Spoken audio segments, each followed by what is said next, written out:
Les spéciales de l'info sur Sensation. Les spéciales de l'info sur Sensation, nous sommes au Resto du Cœur des Yvelines et je suis avec Jean-Yves Dana, vous êtes responsable départemental en charge de l'aide à la personne.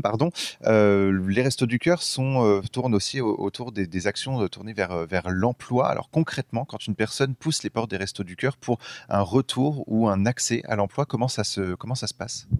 Alors, si la personne est en situation de travailler, c'est-à-dire si elle a les papiers nécessaires à trouver un emploi et à signer un contrat de travail, on lui propose de prendre un moment, discuter avec elle et faire un bilan de son action, savoir si elle est inscrite à France Travail. C'est une condition importante qu'il faut prendre.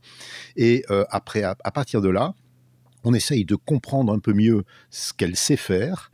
Et on essaye d'activer aussi le réseau de connaissances qu'on peut avoir dans la commune dans laquelle se trouve le centre des Restos du Cœur.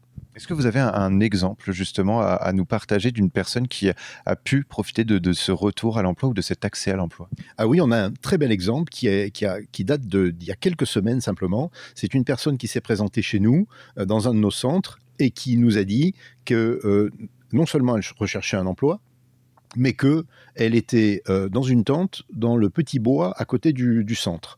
Donc, on a mis en place toutes les ressources et les capacités de nos bénévoles. L'un des bénévoles a mis en place son réseau, a trouvé quelque chose pour cette personne-là. Tout ça s'est passé en quelques jours.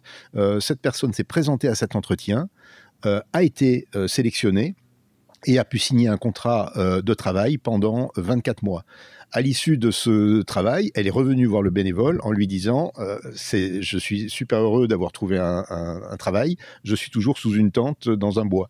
Donc le bénévole a activé à nouveau son réseau, a trouvé une personne que l'on avait aidée, qui a trouvé elle aussi un appartement, qui a accepté d'héberger ce monsieur. Et à partir de là, il a fallu qu'on trouve la couette, les draps, les serviettes de toilette, etc.